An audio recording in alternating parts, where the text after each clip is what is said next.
Cuando Isabela vio la mano de su hijo Mateo salir de debajo del altar con algo brillante entre los dedos ensangrentados, supo que acababa de condenar a su familia.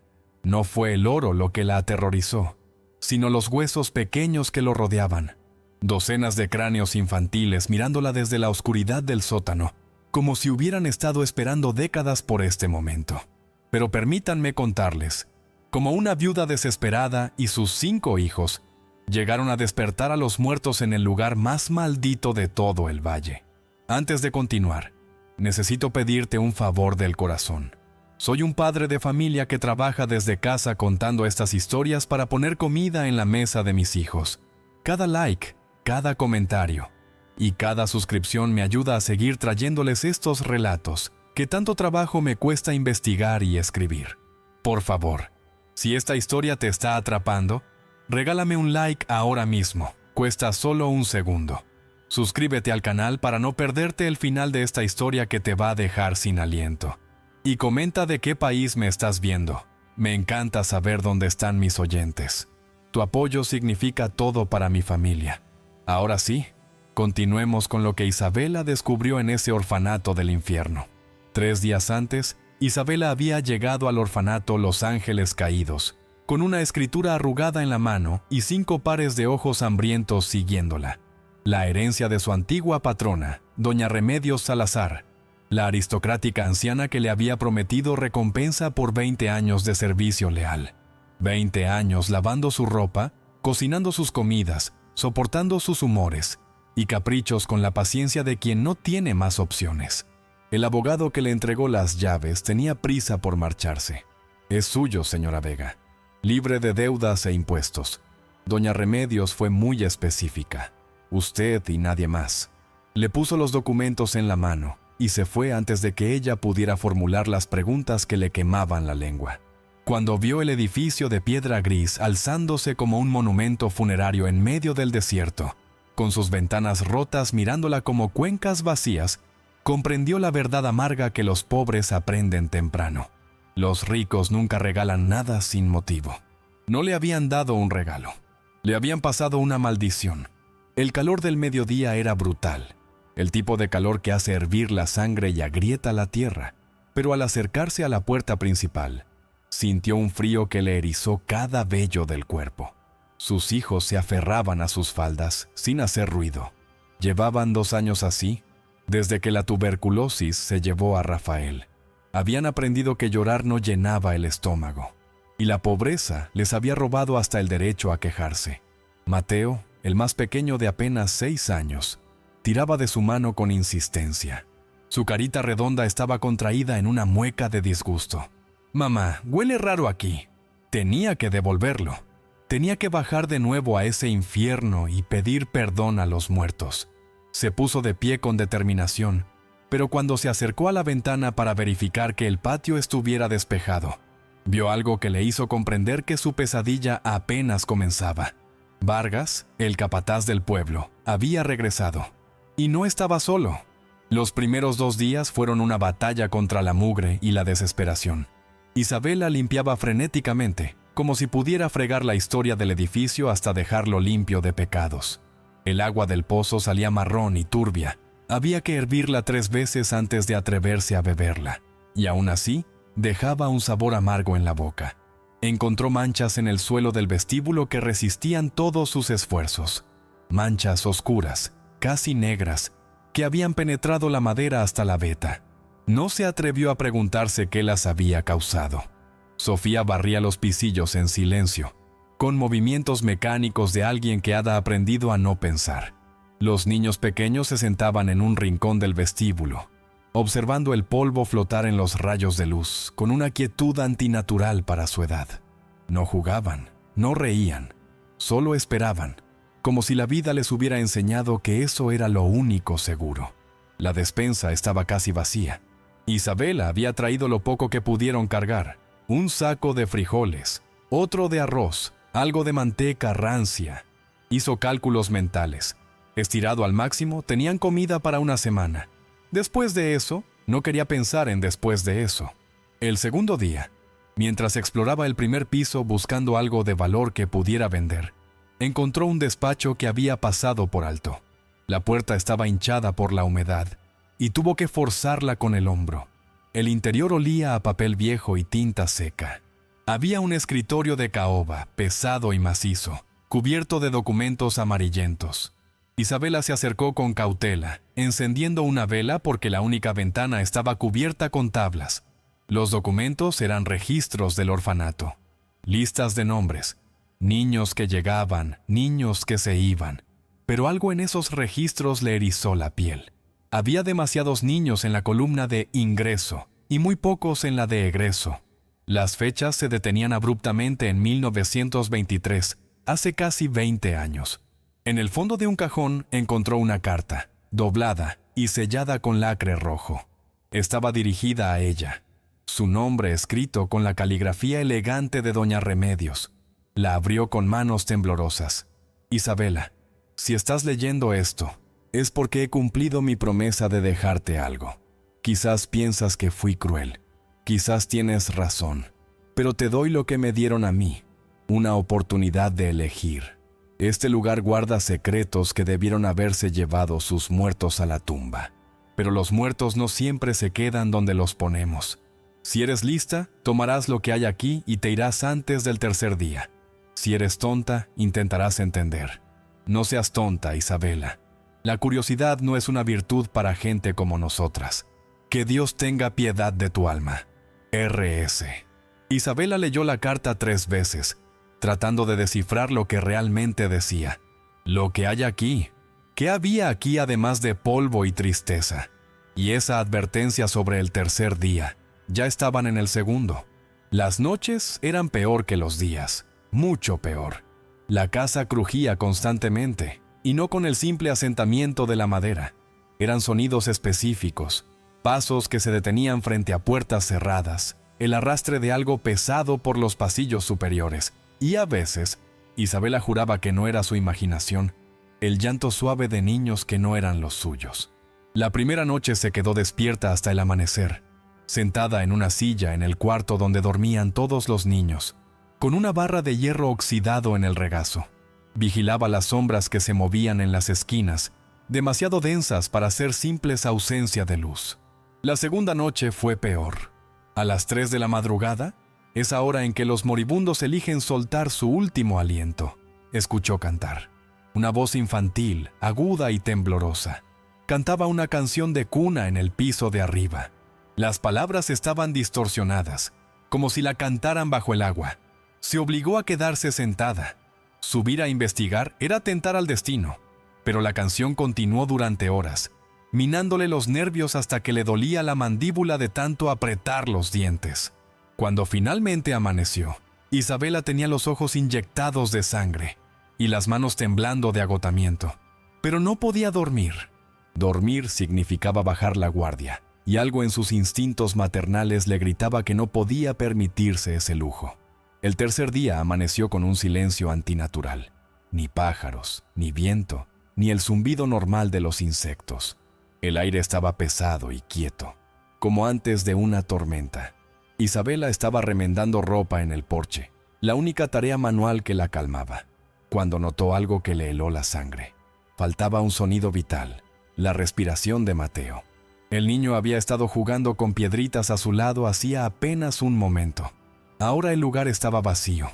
El pánico le atravesó el pecho como una lanza de hielo. Se puso de pie tan rápido que volcó la canasta de costura. ¿Mateo? Silencio. ¡Mateo! Corrió hacia el interior, el corazón latiéndole en la garganta. Revisó habitación por habitación, gritando su nombre, sintiendo que cada segundo sin respuesta era una eternidad. Los otros niños se unieron a la búsqueda, sus voces agudas llamando a su hermano. Fue la intuición materna, ese sentido inexplicable que las madres desarrollan, la que la guió hacia el único lugar que había prohibido explícitamente, la antigua capilla anexa al edificio. La puerta de roble macizo, que siempre permanecía cerrada con llave, estaba entreabierta. Una boca oscura que exhalaba aire gélido incluso bajo el sol del mediodía. Isabela la empujó con el hombro, y las bisagras gimieron como en agonía. El interior de la capilla era un contraste brutal con el calor del exterior. El aire era helado y húmedo. Olía a tierra recién removida y a algo dulzón que le revolvió el estómago. Las ventanas estaban cubiertas con tablas podridas que dejaban pasar finos rayos de luz. Suficiente para ver, no suficiente para sentirse segura. Los bancos de madera estaban volcados y rotos. El altar al fondo había sido vandalizado, el crucifijo arrancado, el mantel hecho jirones. Y allí, agachado cerca del altar como un animalito asustado, estaba Mateo. Pero lo que estaba haciendo le detuvo el corazón. El niño raspaba con sus pequeñas uñas la suciedad entre las tablas del suelo. Sus dedos sangraban, dejando manchas rojas sobre la madera gris, pero él no parecía sentir dolor.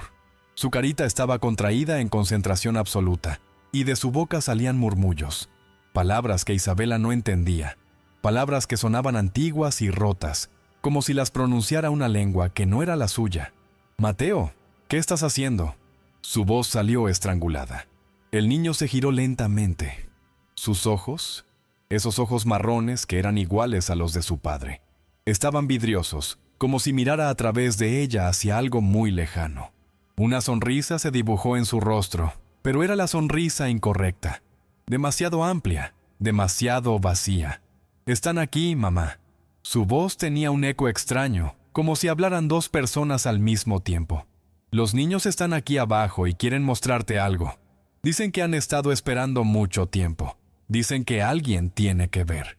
Isabela cruzó la capilla en 3 zancadas y apartó a su hijo del agujero que había logrado abrir en la madera.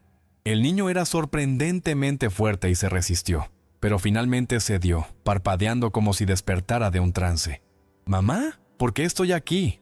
La confusión en su voz era genuina. No recordaba nada. «Shh, está bien, mi amor. Vamos afuera». Pero antes de llevárselo, Isabela se asomó al agujero que Mateo había abierto. Del interior subía una corriente de aire helado que parecía tener peso, como si fuera una criatura viva respirando. El olor a tierra húmeda era abrumador, mezclado con algo floral y podrido, flores marchitas dejadas demasiado tiempo en un florero. Y en la oscuridad de abajo, algo brilló, un destello dorado que atrapó su mirada como un anzuelo. Isabela debió tapar ese agujero inmediatamente. Debió cargar a Mateo y a sus otros hijos y correr del orfanato sin mirar atrás. Debió haber escuchado todas las advertencias que había recibido, pero no lo hizo, porque la desesperación es una fuerza terrible, y ella era una mujer desesperada. No habían comido más que sopa aguada de frijoles en 3 días. Los niños estaban pálidos, con ojeras violáceas marcadas bajo los ojos. Clara había comenzado a quejarse de mareos. Sofía ya no tenía fuerzas para barrer. Si había algo de valor allá abajo, oro, joyas, cualquier cosa que pudiera vender para comprar comida, tenía que saberlo. Tenía que arriesgarse. Envió a los niños afuera con instrucciones estrictas de no separarse. Encendió su lámpara de queroseno, dijo una oración rápida a la Virgen y usando un martillo que encontró en la sacristía, terminó de abrir el agujero en el suelo. Debajo de las tablas podridas había escalones de piedra. Estaban cubiertos con limo verde y resbaloso, descendiendo en espiral hacia la oscuridad. El aire que subía era tan frío que su aliento se condensaba en nubes blancas. Isabela comenzó a bajar, apoyándose contra la pared de piedra para no resbalar. Con cada paso, el aire se volvía más difícil de respirar, más denso, como si tuviera sustancia. Las paredes parecían cerrarse sobre ella. Un zumbido bajo y constante llenaba el túnel, como el susurro de voces lejanas debatiendo en un idioma muerto. Contó 30 escalones antes de llegar al fondo. Levantó la lámpara y lo que vio le arrancó el aire de los pulmones. No era una cripta religiosa. Era una cámara amplia con techo bajo, sostenida por pilares de piedra bruta. Y a lo largo de las paredes había algo que le heló el alma. Hileras de pequeños camastros con cadenas oxidadas y grilletes de tamaño infantil anclados a la roca. Los camastros aún tenían jirones de colchones podridos. Algunos tenían manchas oscuras, sangre seca de décadas. Las paredes de piedra estaban marcadas con arañazos profundos, las uñas desesperadas de niños que intentaron cavar una salida a través de roca sólida. Algunos arañazos formaban palabras: «Mamá, duele, por favor». Y el suelo. Dios santo, el suelo estaba sembrado de huesos, pequeños cráneos amarillentos, medio enterrados en la tierra suelta, formaban una alfombra macabra, huesos de brazos, de piernas, costillas delgadas como palillos. Algunos aún tenían jirones de ropa adheridos, vestidos de algodón descolorido, pantalones de lino en harapos. Isabela cayó de rodillas, ahogando un grito que amenazaba con convertirse en un aullido. Se tapó la boca con ambas manos, las lágrimas cayendo libremente. La leyenda del pueblo era real. Los rumores que nadie se atrevía a confirmar, las historias que los viejos contaban en voz baja y los jóvenes descartaban como superstición. Los huérfanos habían trabajado hasta morir aquí abajo, y fueron descartados como basura bajo la casa de Dios. Pero entonces vio algo que cambió su horror por una tentación terrible. En el rincón más alejado, parcialmente cubierto por tierra suelta, había un cofre de madera podrida, y de su interior derramado brillaban tesoros que le cortaron la respiración.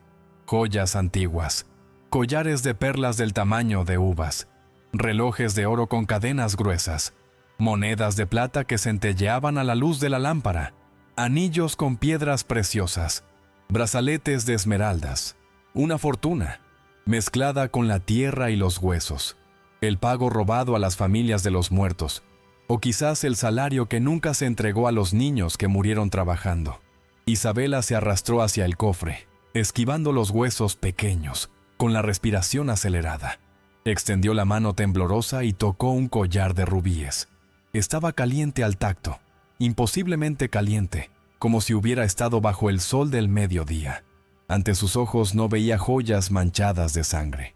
Veía comida caliente, pan fresco, leche para los niños, ropa nueva, medicinas, un futuro donde sus hijos no tuvieran que romperse la espalda trabajando como mulas. Veía educación para Sofía. Veía a Mateo con zapatos nuevos en lugar de andar descalzo. Veía salvación. Ellos ya no lo necesitan, se dijo a sí misma, y su voz sonó hueca en la cámara. Ya no sienten hambre ni frío, pero mis hijos sí. Era una racionalización, y lo sabía. Pero el hambre hace que las personas se cuenten mentiras necesarias para sobrevivir. Con movimientos febriles comenzó a llenar los bolsillos de su delantal, con puñados de monedas y joyas. El metal frío quemaba su piel a través de la tela, pero no se detuvo. Llenó sus bolsillos hasta que el peso le dolió en los hombros. Agarró collares y los enrolló alrededor de su cintura bajo el vestido. Metió anillos en sus zapatos. Mientras recogía el botín, algo cambió en la atmósfera. El aire se volvió pesado y eléctrico, como antes de un rayo. Las sombras en las esquinas se espesaron y cobraron volumen. La temperatura descendió tan rápido que pudo ver su aliento. Un sonido sibilante, como aire escapando de pulmones perforados, recorrió la estancia.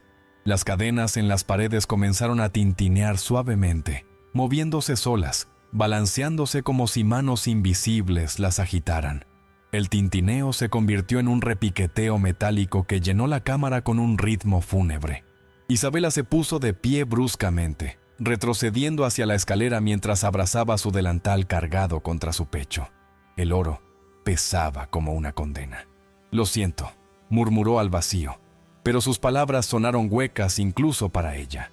«Lo siento mucho, pero mis hijos están vivos y necesitan comer.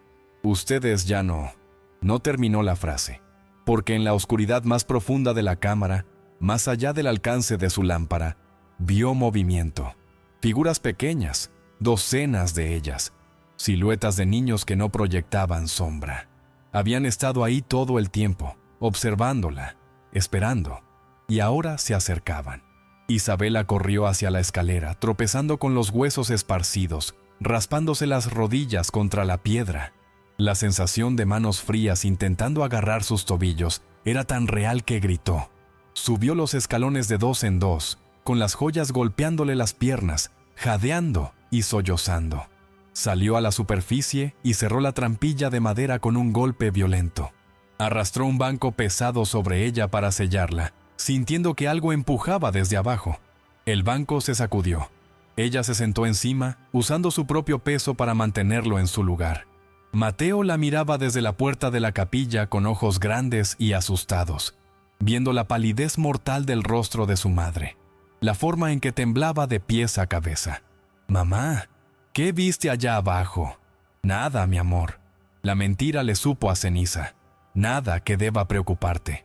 Pero ambos sabían que estaba mintiendo, porque algo que había estado esperando pacientemente en la oscuridad durante décadas acababa de despertar, y no estaba contento. Isabela escondió las joyas bajo una losa suelta en la cocina, en el rincón más oscuro donde el piso de piedra estaba hundido. Trabajó rápido, con las manos temblando, sintiendo que cada segundo que pasaba con el tesoro en su posesión era un segundo más cerca de algún castigo inevitable. Cuando terminó de esconder todo, se lavó las manos compulsivamente en la jofaina de agua turbia. Frotó hasta que la piel se puso roja y ardió. Pero el agua no podía limpiar la culpa que le roía las entrañas. Cada vez que cerraba los ojos veía las cuencas vacías de los cráneos pequeños. Escuchaba el tintineo de las cadenas. Había cruzado una línea. Había tomado lo que no le pertenecía. Y aunque se dijera 1000 veces que lo hizo por sus hijos, sabía la verdad. Había profanado una tumba. A la hora de la cena, si se podía llamar cena a la sopa aguada que preparó, intentó fingir normalidad. Sonrió a sus hijos. Les preguntó sobre su día, pero la sonrisa le temblaba en los labios y las palabras sonaban falsas. Sofía la observaba con ojos demasiado sabios para su edad. «¿Qué encontraste allá abajo, mamá?» «Nada importante, mi amor. Solo cosas viejas». «Estás mintiendo». Isabela abrió la boca para negarlo, pero antes de que pudiera hablar, un golpe seco y brutal resonó en el piso de arriba. No fue el crujido de la madera asentándose. Fue el sonido inconfundible de alguien, cayendo pesadamente contra el suelo. Los niños levantaron la vista de sus platos, congelados. El silencio que siguió fue peor que el golpe. Un silencio expectante, como si la casa misma estuviera conteniendo el aliento. Luego vinieron los pasos, pequeños, descalzos, corriendo por el pasillo vacío del segundo piso, de un extremo al otro. Una carrera frenética que terminó abruptamente en otro golpe violento, como si el corredor hubiera chocado contra una pared. El corazón de Isabela latía tan fuerte que le dolía el pecho. Los niños se habían puesto pálidos como papel. Clara comenzó a llorar en silencio, lágrimas rodando por sus mejillas sin hacer sonido. «Todos arriba», ordenó Isabela con voz temblorosa. «Vamos a dormir en mi cuarto esta noche. Todos juntos». No discutieron. Se movieron como sonámbulos, aferrándose unos a otros. Y entonces comenzó el verdadero horror. Durante las siguientes horas, la casa se transformó en algo vivo y furioso. Las puertas se abrían y cerraban solas en secuencias frenéticas. ¡Bam! ¡Bam! ¡Bam!, como aplausos burlones que resonaban por todo el edificio. El ritmo era casi musical, una melodía demente que no seguía ninguna lógica. Los juguetes rotos que Isabela había tirado a la basura aparecían de nuevo. Una peonza sin punta sobre la almohada de Mateo. Una muñeca de trapo sin ojos, sentada en el alféizar de la ventana, mirando hacia adentro con sus cuencas vacías. Una pelota de goma que rebotaba sola por los pasillos, subiendo escaleras, desafiando la gravedad. Isabela reunió a los niños en su habitación, creando un círculo de velas. Las llamas parpadeaban violentamente aunque no había corriente de aire. Ella les contaba cuentos en voz baja, historias de príncipes valientes y finales felices, tratando de construir una muralla de palabras contra el miedo que se filtraba por las rendijas. Pero cuando miró a Mateo, vio algo que le heló la sangre hasta la médula. El niño estaba sentado con la espalda contra la pared, y en su piel desnuda, debajo de la camiseta que se le había subido, había nuevas marcas, rasguños finos y rojos que no habían estado allí antes de la cena. Formaban patrones, símbolos que Isabela no reconocía pero que claramente no eran aleatorios. Alguien, algo, había estado marcándolo. «Mateo, ¿te duele la espalda?» El niño negó con la cabeza, pero sus ojos decían otra cosa. Tenía miedo de admitirlo. Fue entonces cuando Sofía habló, y su voz sonó extrañamente plana, como si la estuvieran usando para transmitir un mensaje. «Mamá, los niños dicen que devuelvas lo que es suyo». Miraba fijamente la pared, sin parpadear. «Dicen que si no lo haces antes del amanecer, se llevarán a uno de nosotros para jugar para siempre. Dicen que han estado solos mucho tiempo y necesitan compañía». «¿Qué niños, Sofía?». Isabela le tomó la cara entre las manos, obligándola a mirarla. «¿Qué niños?». «Los del sótano». Una lágrima rodó por su mejilla. «Mami, tengo tanto miedo». El ultimátum estaba dado: el oro o la vida de uno de sus hijos.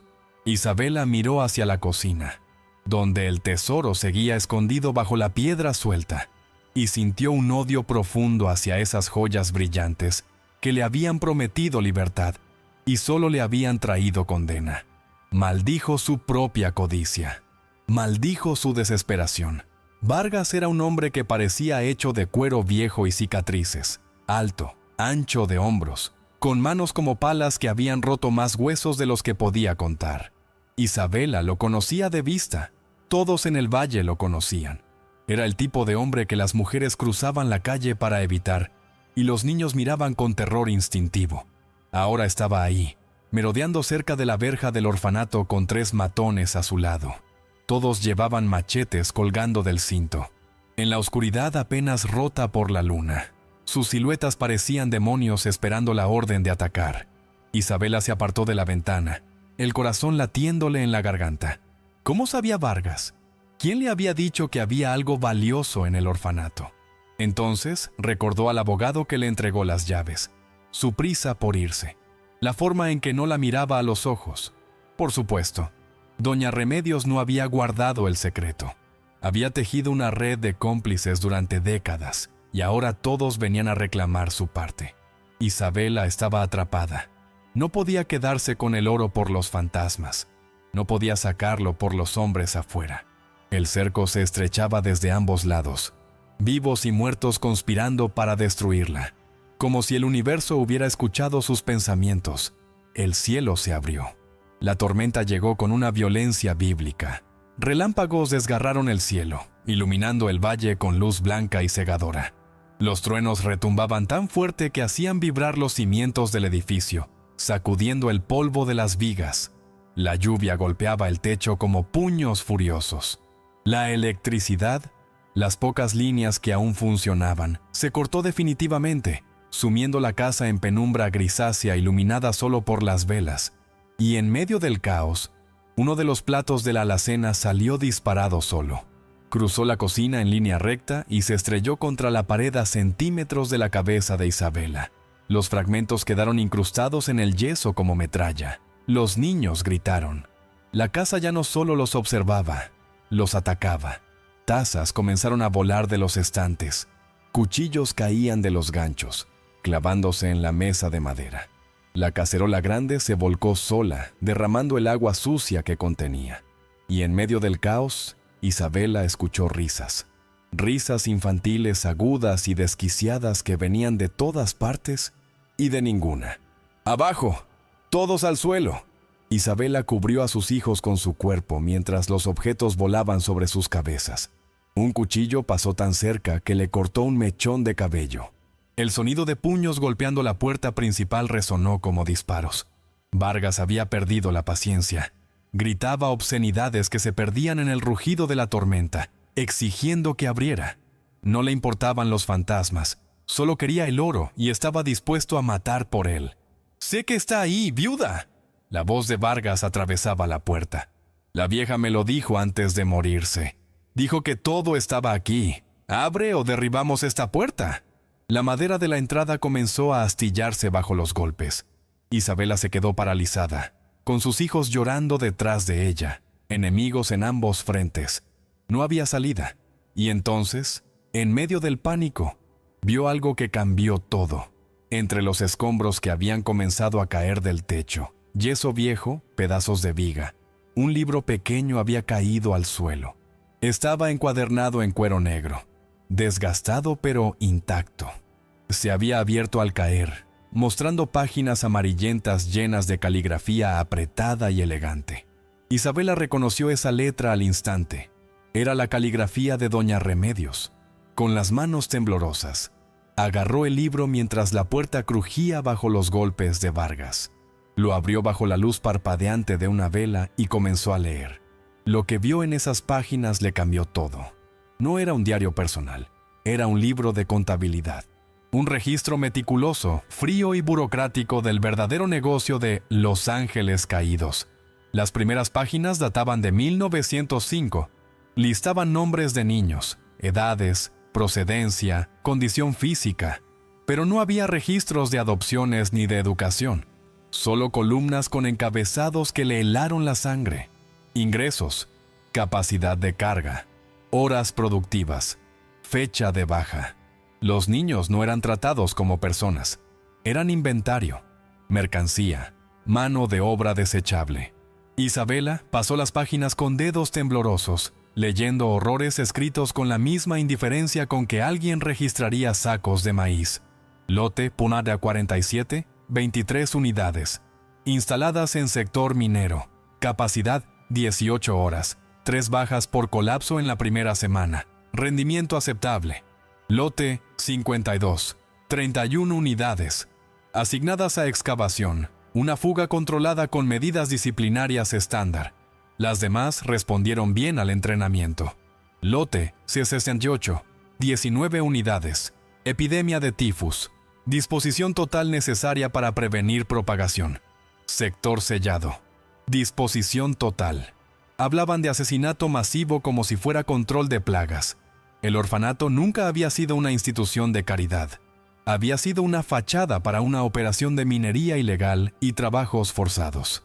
Los niños huérfanos, los que nadie reclamaría, los que nadie extrañaría, eran la mano de obra perfecta, barata, desechable, fácil de silenciar. Y los nombres que aparecían como inversores formaban un quién es quién de la élite local. Don Augusto Mendoza, el alcalde actual. Don Fernando Salazar, juez de la región.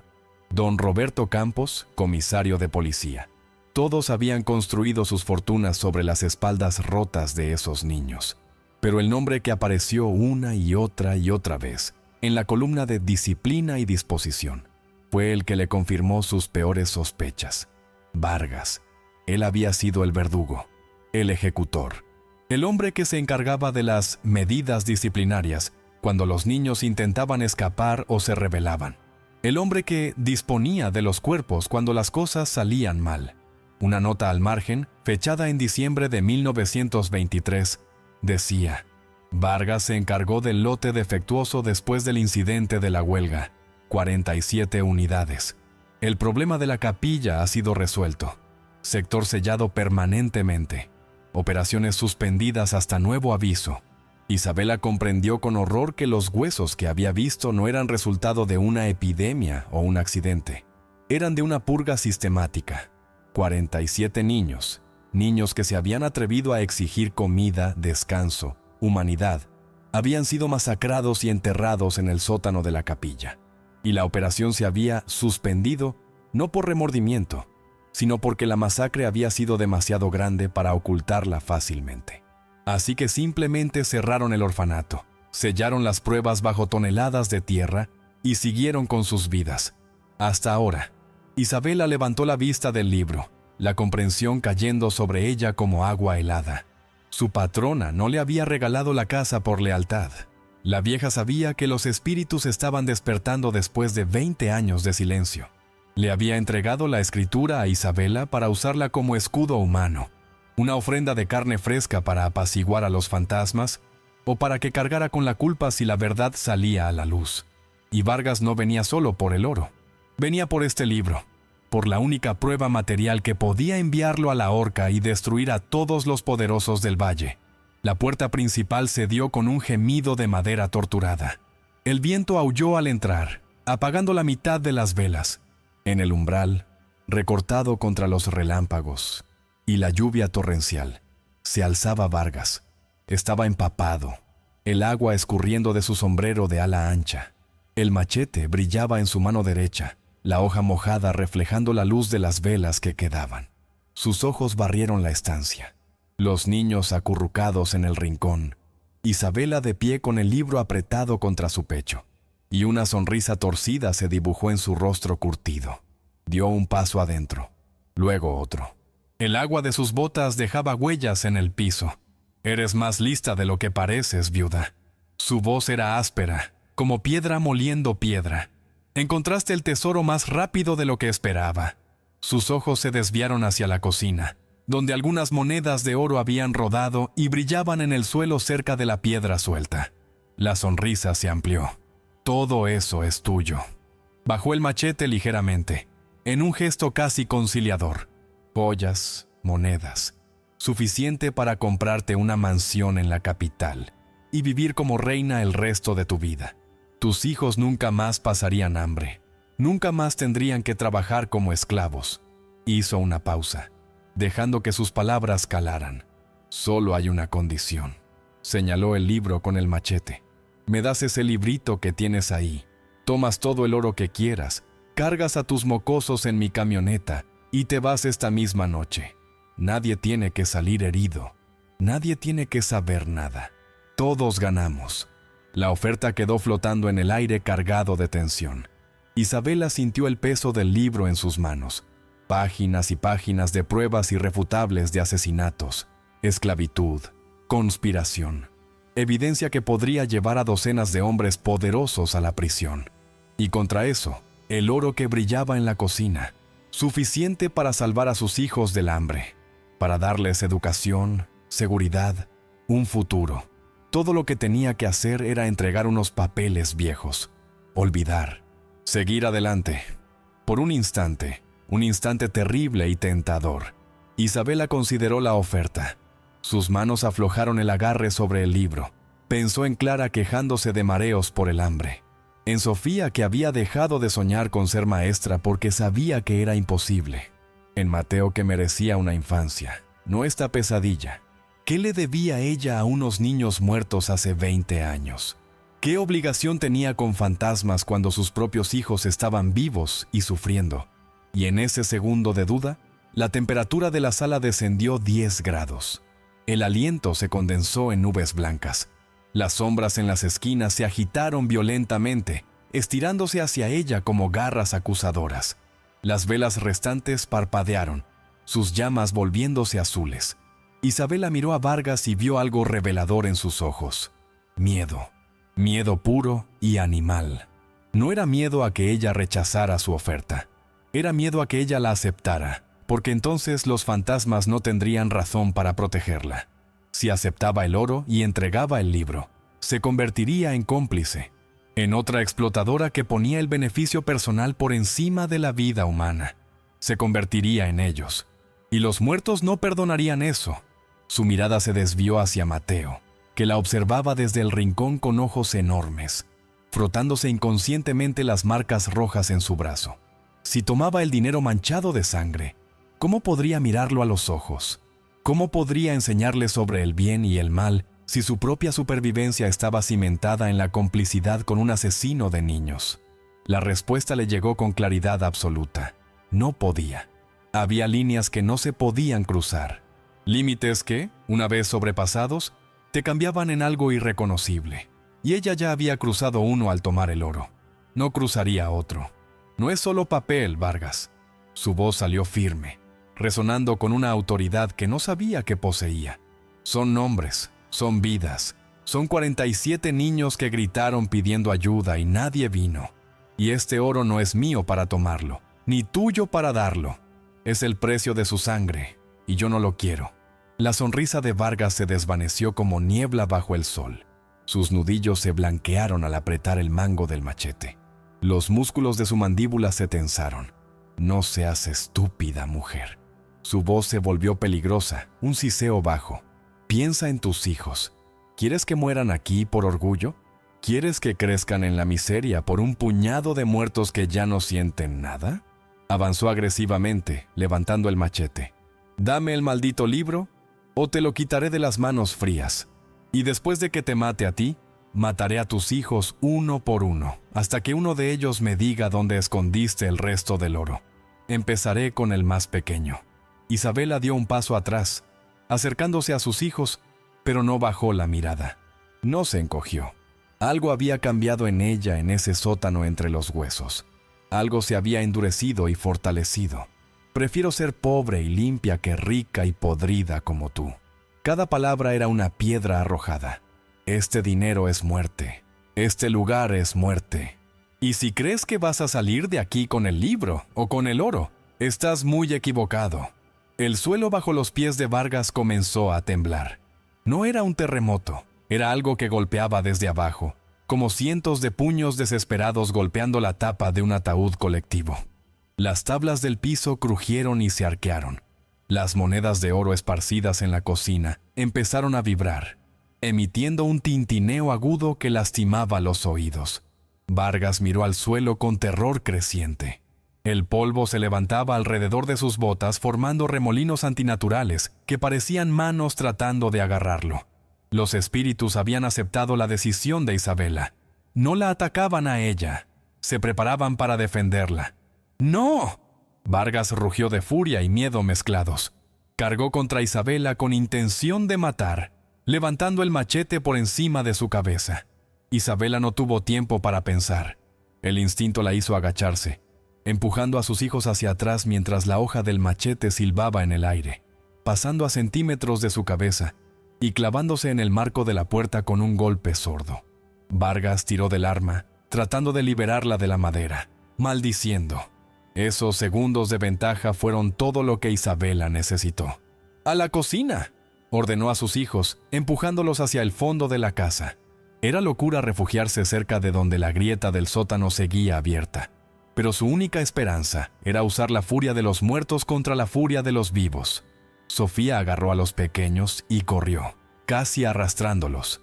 Isabela los siguió, aferrando el libro contra su pecho como un escudo. Vargas logró sacar el machete con un bramido de esfuerzo y se giró hacia ellos con ojos de bestia herida. Pero las sombras ya no estaban pegadas a las paredes. Flotaban en el aire, densas y oscuras, tomando formas casi humanas, docenas de siluetas pequeñas que se interponían en su camino. ¡Fuera de mi camino! Vargas blandió el machete contra ellas, pero la hoja cortaba solo aire. Las sombras se apartaban y volvían a cerrarse, retrasándolo. Isabela llegó a la cocina y se giró, buscando algo, cualquier cosa, con qué defenderse. Sus manos encontraron la azada de hierro oxidado que había dejado sobre la mesa después de trabajar en el patio. La agarró con ambas manos, sintiendo el peso reconfortante del metal. No era guerrera, era una mujer de 42 años, agotada por el trabajo y la preocupación. Pero era madre, y las madres luchan. Vargas sorteó los muebles que parecían moverse solos para estorbarle. Sillas que se deslizaban, la mesa que se inclinaba. Llegó a la cocina jadeando, con la camisa empapada pegada al pecho. Se acabó el juego, viuda. Y entonces sucedió. La grieta en el suelo de la cocina, el agujero que Mateo había abierto y que Isabela había tratado de sellar, comenzó a ensancharse con un sonido de piedra molida y tierra que se desliza. Las tablas se partieron, la piedra se quebró, y de las profundidades surgieron manos. No eran manos humanas, eran translúcidas, esqueléticas, brillando con una luz azul enfermiza. Pequeñas manos de niño que buscaban a tientas en el aire, docenas de ellas, emergiendo de la oscuridad como flores grotescas. Vargas las vio y el color abandonó su rostro. Sus labios se movieron sin sonido. Estaba viendo a sus víctimas, a los niños que él mismo había arrastrado al sótano 20 años atrás, a los que había encadenado, a los que había golpeado hasta matarlos cuando intentaron escapar. El terror lo paralizó. Solo un segundo, pero fue suficiente. Isabela vio su oportunidad. Se agachó y barrió las piernas de Vargas con el mango de la azada, golpeando justo detrás de las rodillas, con toda la fuerza que le dio la desesperación. Vargas cayó pesadamente de espaldas. Su cabeza golpeó el borde de la mesa de piedra con un crujido seco, que hizo que Isabela se estremeciera. El machete salió volando de su mano, deslizándose por el suelo húmedo hasta perderse en las sombras. El hombre quedó aturdido, con los ojos vidriosos, tratando de enfocar, y el suelo bajo él comenzó a cambiar. La tierra alrededor de la grieta se volvió blanda, casi líquida, como barro después de la lluvia. Las monedas de oro enterradas comenzaron a emerger, flotando en la superficie de ese barro imposible. Y las manos espectrales, docenas de ellas, agarraron las botas de Vargas, sus pantalones, tirando de él hacia la grieta con fuerza implacable. ¡No! ¡No! El grito de Vargas era agudo, patético, el grito de un hombre que ve su propia muerte acercándose. Arañó las baldosas tratando de encontrar algo sólido a qué aferrarse, pero sus uñas solo encontraban lodo y el metal frío de las monedas que tanto había codiciado. El barro parecía vivo, succionándolo, tragándoselo centímetro a centímetro. Vargas se giró hacia Isabela, extendiendo una mano temblorosa, con los ojos desorbitados por el pánico puro. «Ayúdame, por favor, por Dios, ayúdame. Tengo familia, tengo hijos». Por un instante, solo un instante, el instinto de piedad parpadeó en el corazón de Isabela. Dio un paso hacia él. La misericordia era un reflejo difícil de matar, incluso hacia un monstruo. Pero entonces sintió una mano pequeña que le agarraba la falda. Miró hacia abajo y vio a Mateo negando suavemente con la cabeza. Detrás de él, apenas visibles en la penumbra, las figuras fantasmales de los niños muertos se habían materializado. Ya no parecían aterradores, parecían cansados, tristes, pero también determinados. Uno de ellos, una niña pequeña con vestido de algodón raído, señaló a Vargas y luego se señaló el pecho. Él hizo esto, parecía decir su gesto. Él nos hizo esto a todos. La piedad en el corazón de Isabela se endureció y murió. La tierra reclama lo suyo, Vargas. Su voz era fría, final. Tú sembraste huesos durante décadas. Ahora cosechas tu destino. ¡No! ¡Maldita seas! ¡Maldita! Las manos espectrales eran demasiadas. Con un último tirón violento y coordinado, Vargas fue arrastrado hacia la oscuridad del sótano. Su grito se cortó abruptamente cuando desapareció en la grieta, seguido por una cascada de monedas de oro que caían como lluvia dorada y escombros de piedra. Por un momento, hubo silencio absoluto. Luego, desde las profundidades, llegó un sonido que Isabela nunca olvidaría. El grito final de Vargas, distorsionado y lejano, cortándose en medio como una vela apagada. Después, nada.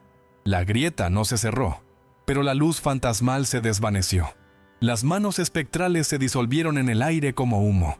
El barro volvió a ser tierra sólida. Isabela se quedó mirando el agujero negro, temblando de pies a cabeza. Había sobrevivido. Sus hijos estaban vivos. Y el monstruo había sido devorado por los pecados del pasado. Pero la casa aún no había terminado con ellos. La estructura comenzó a gemir. Era un sonido que venía de las entrañas mismas del edificio, un gemido largo y agónico, como el de una ballena moribunda. El techo sobre la cocina empezó a curvarse hacia adentro, arqueándose bajo un peso invisible. Las vigas maestras emitieron chasquidos secos como disparos. Polvo y yeso llovieron desde arriba. Una grieta apareció en la pared, subiendo desde el suelo hasta el techo, ramificándose como un relámpago petrificado. El orfanato se estaba muriendo, colapsando sobre sí mismo. Su propósito había sido cumplido, la justicia servida, el secreto expuesto. Y ahora la estructura que había albergado tanto sufrimiento se rendía finalmente a la gravedad y el tiempo. ¡Fuera! ¡Todos fuera! ¡Ahora!, Isabela gritó, corriendo hacia sus hijos. Agarró a Mateo en brazos y empujó a los mayores hacia la puerta trasera que daba al patio. ¡Corran! ¡No miren atrás! Una viga cayó del techo, estrellándose exactamente donde Isabela había estado parada segundos antes. El impacto sacudió el suelo. Más pedazos de techo comenzaron a desprenderse. Sofía guiaba a sus hermanos menores, gritando palabras de aliento mezcladas con sollozos. Atravesaron el pasillo mientras las paredes se agrietaban a su alrededor. Un crucifijo clavado en la pared se desprendió y cayó, partiéndose por la mitad. Llegaron a la puerta trasera. Isabela la pateó, usando toda su fuerza. La madera hinchada cedió y salieron al patio bajo la lluvia torrencial. El barro los hizo resbalar. Cayeron, se levantaron, siguieron corriendo. La lluvia era tan densa que apenas podían ver a 1 metro de distancia. Los relámpagos iluminaban el patio con destellos cegadores. Isabela los empujó lejos del edificio, hacia el muro del fondo del patio, justo cuando un estruendo colosal resonó detrás de ellos. El techo de la cocina se derrumbó por completo, arrastrando consigo la segunda planta. Las paredes se doblaron hacia adentro. La torre del campanario, que había estado inclinada peligrosamente durante años, finalmente cedió y cayó, penetrando el techo restante como una lanza. El orfanato implosionó sobre sí mismo en una nube masiva de polvo, escombros y agua.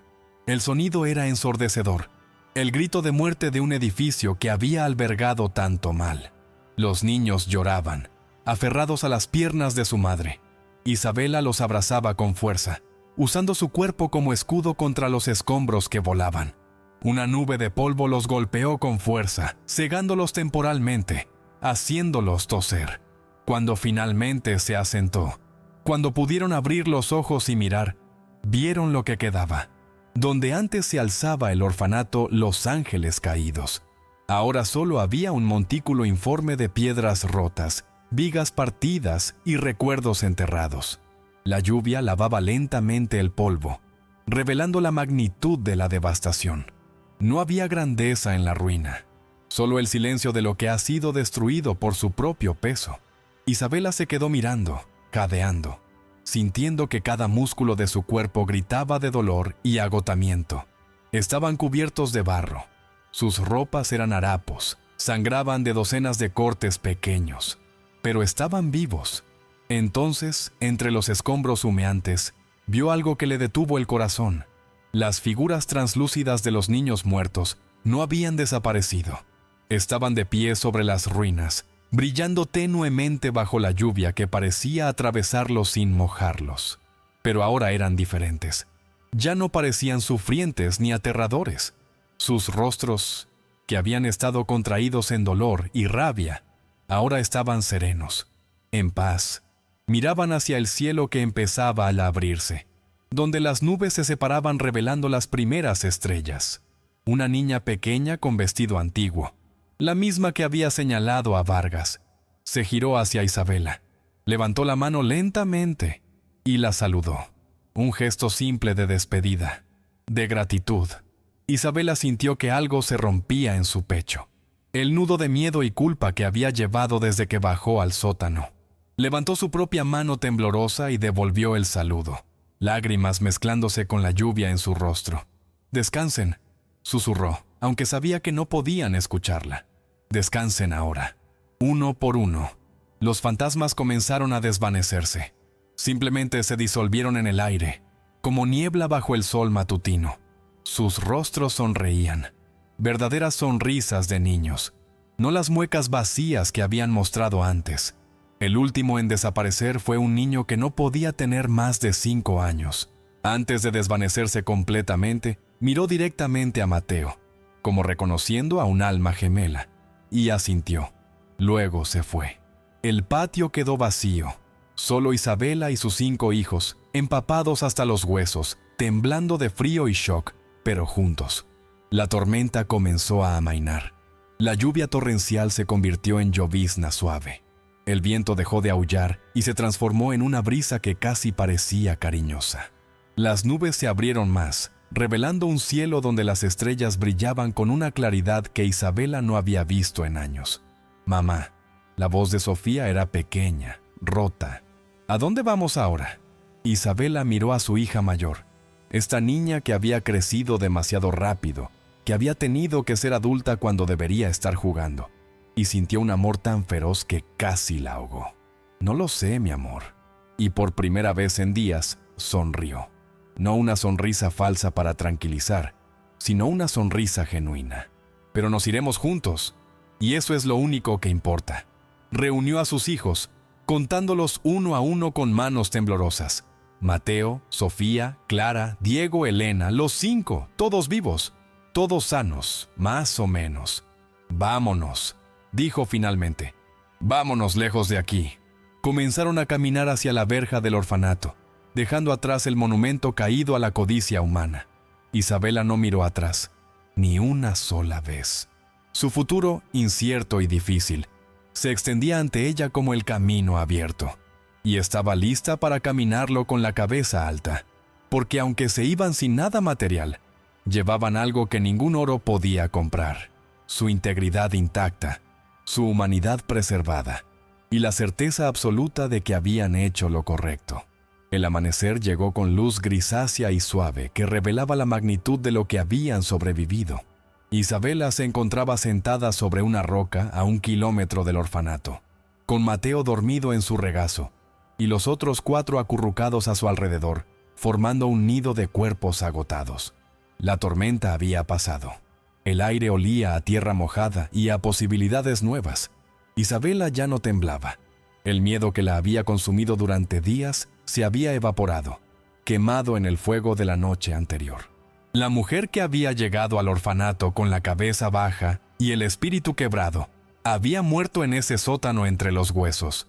En su lugar había surgido alguien nuevo, alguien forjado en violencia y resistencia, alguien que había mirado al diablo a los ojos y no había parpadeado. Se miró las manos, manchadas de tierra y sangre seca, con las uñas rotas, y no sintió vergüenza. Sintió reconocimiento de su propia fuerza. Estas eran manos que habían luchado, que habían protegido, que habían elegido lo correcto cuando lo fácil estaba al alcance. El sonido de motores rompió la quietud del amanecer. Una camioneta apareció por el camino, seguida por varios hombres a caballo. Eran los lugareños, atraídos por el estruendo de la noche anterior. Se detuvieron a distancia prudente, observando con asombro la montaña de ruinas que antes fuera el orfanato. Murmuraban entre ellos, señalando, algunos santiguándose. Isabela se puso de pie lentamente, despertando a sus hijos con suavidad. Se giró para enfrentarlos y se mantuvo erguida, sosteniendo la mirada de cada uno sin bajar los ojos. En esas miradas vio pasar el desprecio habitual hacia una viuda pobre y dar paso a algo diferente. Respeto. Respeto temeroso, quizás, pero respeto al fin. Uno de los hombres, don Eugenio, el herrero del pueblo, dio un paso adelante. «Señora Vega, ¿qué pasó aquí?» «Una deuda fue pagada», respondió Isabela simplemente. «Nada más». «¿Y Vargas?» La pregunta quedó suspendida en el aire. Isabela no respondió inmediatamente. Miró hacia las ruinas y luego de vuelta al herrero. Vargas recibió lo que sembró. La tierra tiene su propia justicia. Nadie preguntó más. El mensaje era claro. Y en los ojos de los hombres, Isabela vio que sabían, o al menos sospechaban, la verdad sobre el orfanato. Quizás siempre lo habían sabido, pero habían elegido el silencio por conveniencia o miedo. Ahora ese silencio había sido roto. Y aunque nunca se hablaría abiertamente de lo que realmente había pasado, el mito comenzaría a tejerse. La viuda que desafió a los muertos. La mujer que derribó el orfanato maldito. Don Eugenio se aclaró la garganta. Hay una posada 5 kilómetros al sur. La dueña se llama Mercedes. Siempre necesita ayuda. Hizo una pausa. Si le dice que yo la envío, la tratará bien. Era un ofrecimiento. Una rama de olivo. Quizás un intento de expiar culpas propias por años de silencio cómplice. «Gracias», dijo Isabela, y sintió que la palabra tenía peso real. «Se lo agradezco de corazón».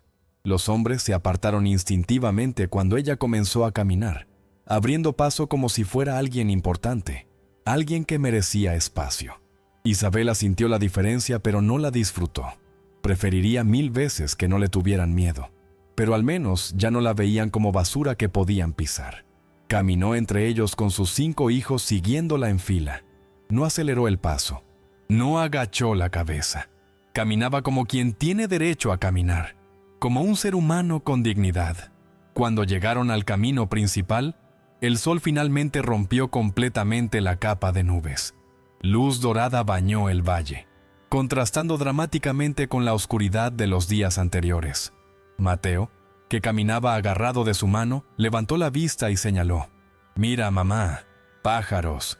Isabela miró hacia arriba y vio una bandada de golondrinas volando en formación. No había pájaros cerca del orfanato durante su estancia. Ahora volvían, reclamando el cielo. Fue un momento pequeño, casi insignificante, pero para Isabela fue la confirmación definitiva de que la pesadilla había terminado. La vida estaba regresando. El camino a la posada fue largo y agotador. El sol subió y con él llegó el calor que secó sus ropas mojadas, pero también castigó sus cuerpos deshidratados. Los niños se quejaban de sed y hambre, pero lo hacían en voz baja, sin dramatismo. La noche anterior les había enseñado lo que era verdadero sufrimiento. A medio camino encontraron un arroyo de agua cristalina. Se detuvieron para beber y lavarse el barro del rostro. El agua estaba fría y limpia, tan diferente del líquido turbio del pozo maldito que Isabela casi lloró de alivio. Clara metió toda la cabeza bajo el agua y salió riendo, sacudiéndose como un perro. Era la primera vez que reía en días. El sonido fue como música. Cuando llegaron a la posada al atardecer, Isabela se sintió lista para colapsar. Era una construcción de piedra y madera que parecía sólida y acogedora, con ventanas iluminadas que prometían calor y refugio. De la chimenea salía humo que olía a pan horneándose. Mercedes resultó ser una mujer robusta de mediana edad, con delantal manchado de harina y ojos que veían demasiado. Cuando Isabela mencionó el nombre de don Eugenio, algo cambió en su expresión, de desconfianza a comprensión. Cualquier amiga de Eugenio es bienvenida aquí. Examinó a los niños con ojo experto, notando la palidez, los cortes sin curar, la forma en que se aferraban a su madre. Se ven exhaustos. Vengan, les prepararé algo caliente. No hizo preguntas. No pidió explicaciones. Simplemente los guió adentro y en media hora tenían frente a ellos tazones de sopa espesa con verduras y carne, pan caliente con mantequilla y leche fresca. Los niños comieron con una desesperación que partía el corazón. Isabela tuvo que recordarles que masticaran despacio para no enfermarse. Ella misma apenas podía comer. El estómago cerrado por días de tensión no se abría fácilmente.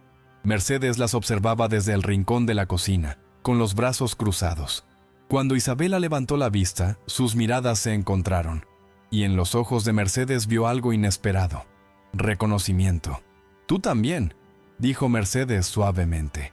«Tú también sobreviviste a algo terrible». No era una pregunta, era un reconocimiento entre mujeres que han atravesado el infierno y salido del otro lado. «Sí», respondió Isabela simplemente. «Necesitas trabajo, necesitas techo». Mercedes no lo formuló como pregunta.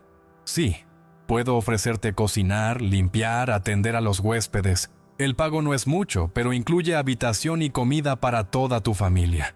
Hay espacio en el ático, no es lujo, pero es seco y seguro». Isabela sintió que algo se aflojaba en su pecho. «¿Por qué haría esto por mí? Ni siquiera me conoce». Mercedes sonrió, una sonrisa cansada pero genuina. «Porque alguien hizo lo mismo por mí hace muchos años cuando llegué aquí sin nada.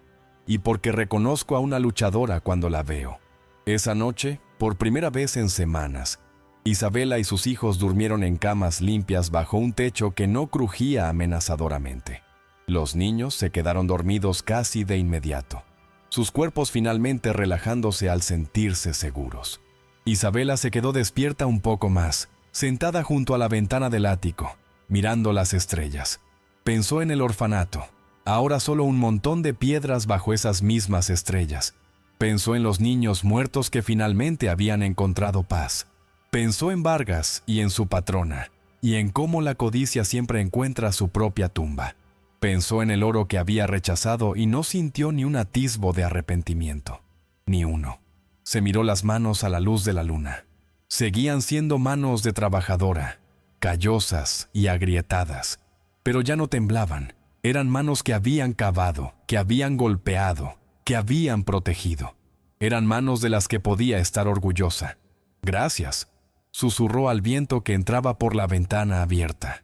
No sabía exactamente a quién agradecía. A Dios, a los fantasmas que la habían protegido, a su propio coraje, pero sentía que la gratitud necesitaba ser expresada. Y en el viento que respondió, suave y cálido, creyó escuchar un eco de voces infantiles, no de dolor, sino de alegría, de libertad. Los días se convirtieron en semanas, las semanas en meses. La rutina en la posada era agotadora pero sanadora. Isabela trabajaba desde antes del amanecer hasta bien entrada la noche, pero era un trabajo honesto que no venía con el peso de la culpa o el miedo. Los niños florecieron. El color volvió a sus mejillas. Las ojeras desaparecieron. Mateo dejó de frotarse compulsivamente el brazo donde habían estado las marcas. Las cicatrices se habían desvanecido completamente, como si nunca hubieran existido. Clara volvió a cantar mientras barría. Diego y Elena encontraron otros niños del pueblo con quienes jugar. Sofía era quien más había cambiado. La niña silenciosa y agobiada se había transformado en una joven seria y competente que ayudaba a Mercedes con la contabilidad. Tenía talento para los números, y Mercedes había comenzado a enseñarle el negocio. «Esta niña tiene futuro», le dijo Mercedes a Isabela un día. «Con educación podría ser comerciante o incluso abogada».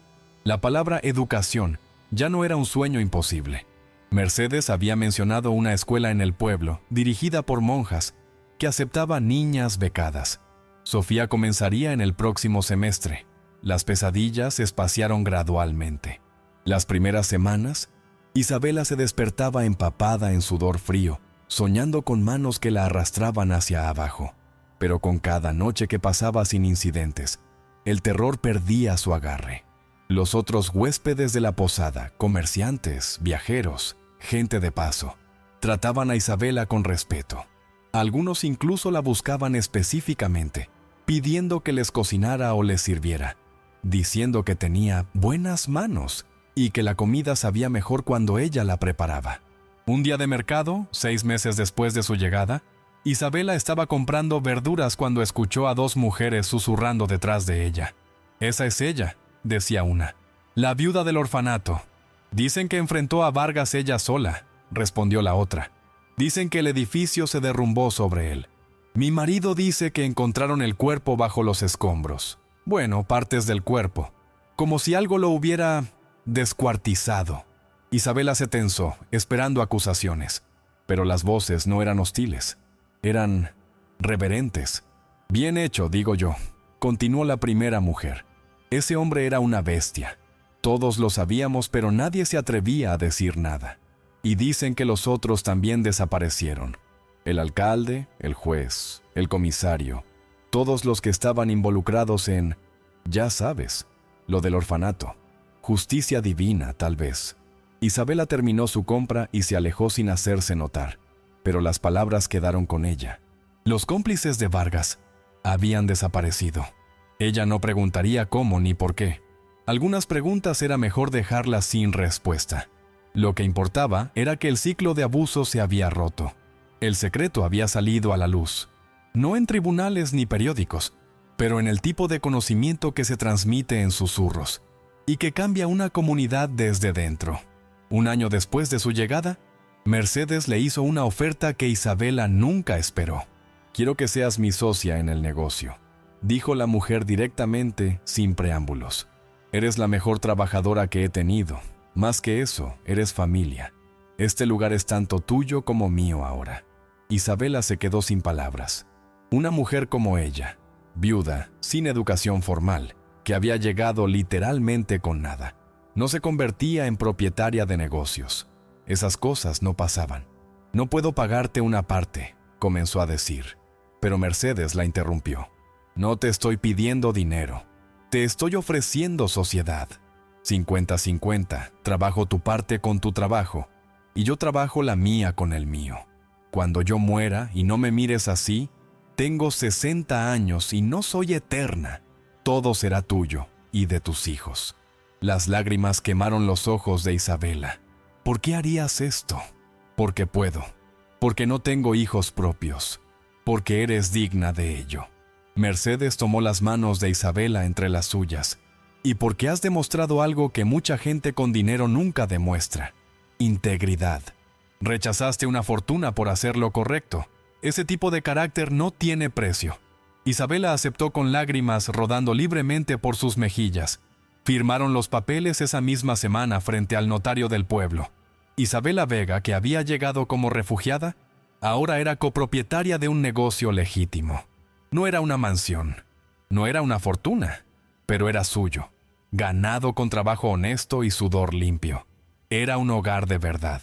La noche en que firmaron el acuerdo, Isabela salió al patio bajo las estrellas y miró hacia el sur, hacia el valle donde una vez estuvo el orfanato. No sentía nada más que paz. «Descansen en paz», susurró al viento. «Su historia no será olvidada, se los prometo». El viento sopló suavemente, meciendo las ramas de los árboles. Y por un momento, solo un momento, Isabela creyó escuchar el eco de risas infantiles. No de dolor, sino de alegría genuina, de gratitud.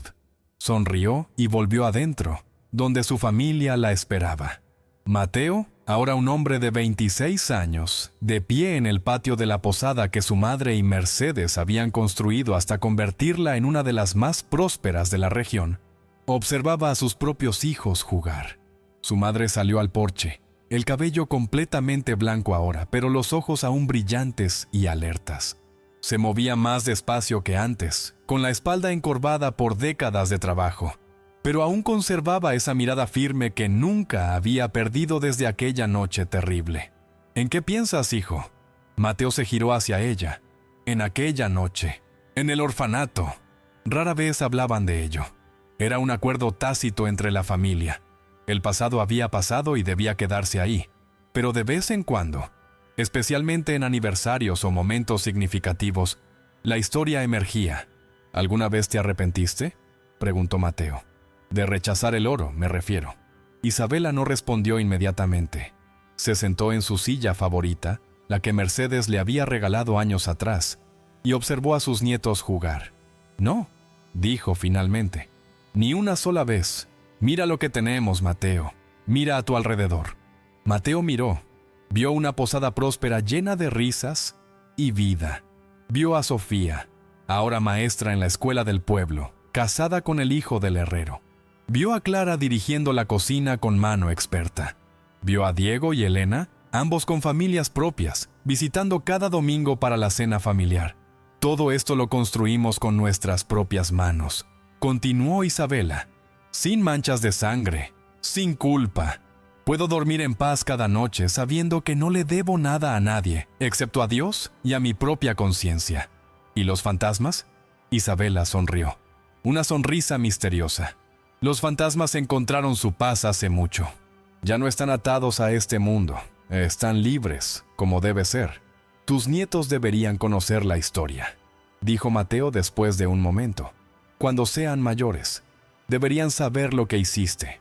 Lo sabrán, prometió Isabela, pero no como un cuento de terror, como una lección sobre el precio de la integridad y el valor del coraje. Les enseñaremos que hay batallas que valen la pena pelear, incluso cuando el precio es alto. Mateo asintió y se sentó a los pies de su madre, como solía hacer cuando era niño. Cuéntamelo una vez más, mamá, todo desde el principio. Y así, bajo las estrellas que habían sido testigos de todo, Isabela comenzó a contar la historia. No la adornó ni la simplificó. Habló de la desesperación, de la tentación, del miedo. Habló de los niños muertos que solo querían ser recordados. Habló de Vargas y de la justicia que la tierra misma había servido. Y cuando terminó, con la voz ronca de hablar tanto, Mateo la abrazó fuerte. «Gracias», susurró. «Gracias por elegir lo correcto. Siempre, mi hijo. Siempre elegiré lo correcto, aunque lo correcto sea lo más difícil». Isabela Vega vivió hasta los 78 años. Murió en paz, rodeada de sus hijos, nietos y bisnietos, en la cama que había ganado con su trabajo honesto. Sus últimas palabras fueron: «No me arrepiento de nada». Y cuando murió, los que estaban presentes juraron haber visto algo extraordinario.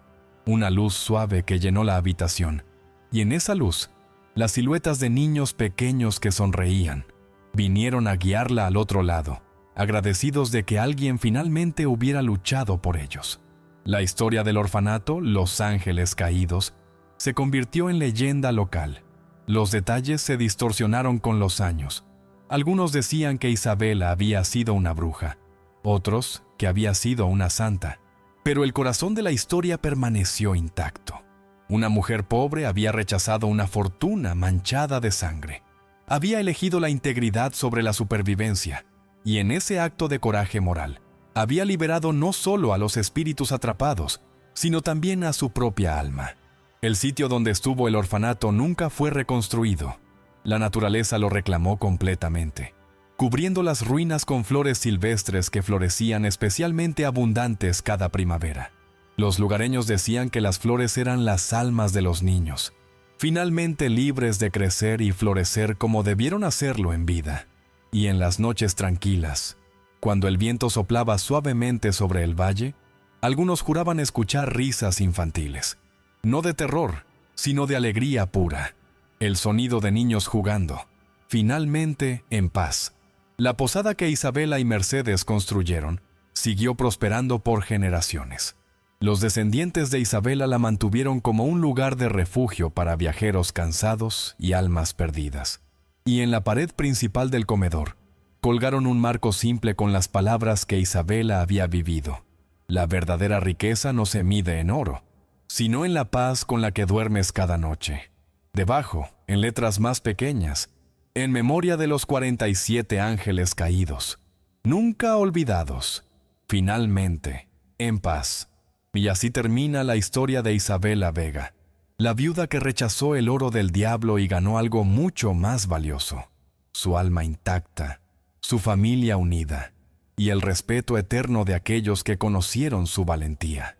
Que esta historia les recuerde que en los momentos más oscuros, cuando la tentación es más fuerte y el miedo más profundo, siempre existe la opción de elegir lo correcto sobre lo fácil. Y esa elección, aunque difícil, es la que define quiénes somos realmente. Los 47 niños de Los Ángeles Caídos esperaron 20 años por justicia. Esperaron en la oscuridad, en el frío, encadenados incluso en la muerte.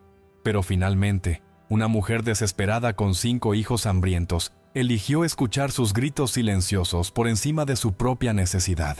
Y en ese acto de compasión contra todo instinto de supervivencia, rompió cadenas que eran más antiguas y más fuertes que el hierro oxidado del sótano. Rompió las cadenas del silencio cómplice, las cadenas de la codicia aceptada, las cadenas de la injusticia normalizada.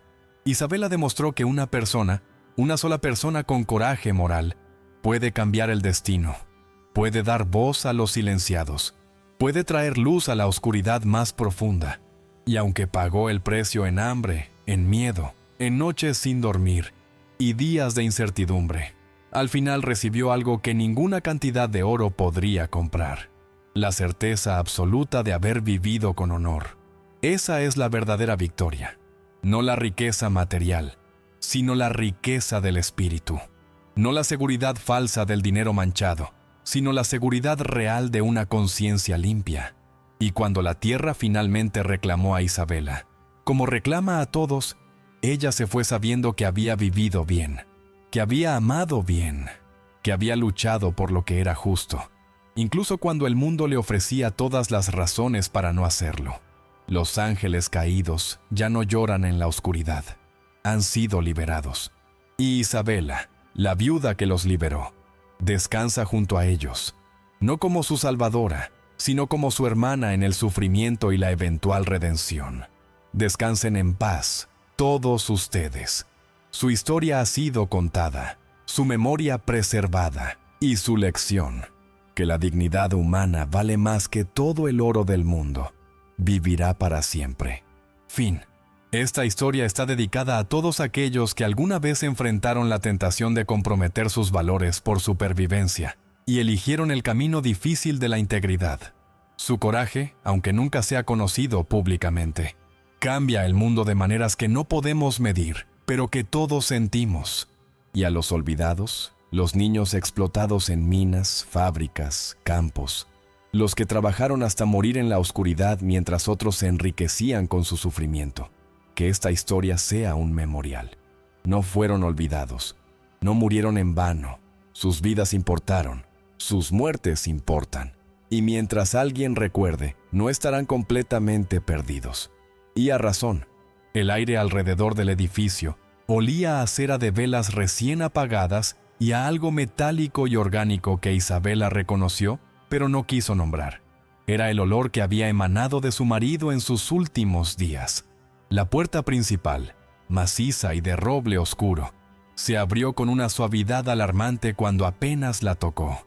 Ni chirrido ni resistencia, como si alguien hubiera estado aceitando las bisagras, esperando su llegada. El vestíbulo era una boca negra que tragaba la luz del sol. En el fondo del pasillo, algo brilló fugazmente antes de desaparecer, como el reflejo de unos ojos. Isabela contuvo el aliento. El corazón le golpeaba las costillas con violencia. Supo con certeza helada que la casa no estaba abandonada. Algo, o alguien, los observaba. «Niños, quédense cerca de mí», susurró, y su voz sonó extrañamente amortiguada en ese espacio. «Y no toquen nada». Sofía, su hija mayor de 14 años, apretó la mano de sus hermanos menores. Tenía los ojos de su padre, oscuros y profundos, y en ellos Isabela vio el mismo miedo que sentía, pero también vio algo más: resignación. La niña sabía que no tenían a dónde más ir. El interior del orfanato era un laberinto de pasillos estrechos y habitaciones vacías. El mobiliario que quedaba estaba cubierto con sábanas grises de polvo. En las paredes colgaban retratos de niños, docenas de ellos, con fechas que se remontaban a principios de siglo. Todos tenían la misma expresión: ojos vacíos, bocas que no sonreían, la mirada de quien ha visto demasiado siendo demasiado joven. En una habitación que debió ser un dormitorio común, encontraron hileras de camas de hierro oxidado. Las paredes estaban marcadas con arañazos. Algunos formaban palabras: duele, mamá, ayuda. Isabela apartó rápidamente a los niños de ahí. La cocina era un cementerio de ollas oxidadas y azulejos rotos. El horno de leña estaba frío, pero el aire conservaba un rastro fantasma de comida quemada. Cuando Isabela abrió la alacena, encontró latas de comida intactas, pero tan viejas que las etiquetas se deshacían al tocarlas. Alguien se había ido deprisa, dejando todo atrás. Subieron al segundo piso con cautela. Los escalones gemían bajo su peso, no con el crujido normal de madera vieja, sino con algo que sonaba casi como quejidos. Las habitaciones superiores eran más pequeñas, celdas más que dormitorios. En una de ellas, Isabela encontró un pequeño zapato de niño, de cuero, con hebilla de latón, tirado junto a la ventana como si su dueño se lo hubiera quitado para saltar. La ventana daba a un patio interior que no habían visto desde afuera. Un jardín que alguna vez fue cuidado ahora era una jungla de maleza y espinas. En el centro, había una fuente seca con una estatua de un ángel cuya cabeza había sido arrancada violentamente. Los fragmentos yacían esparcidos entre la hierba muerta. «Mamá, tengo miedo», susurró Clara, de 8 años, y su voz quebrada rompió el hechizo de silencio. «Lo sé, mi amor. Yo también». Isabela se arrodilló a su altura, tomando las pequeñas manos frías entre las suyas. «Pero este es nuestro hogar ahora. Le vamos a tener miedo un ratito, y luego vamos a hacer lo nuestro. ¿Está bien?» No estaba bien. Nada estaba bien, pero era lo único que tenían.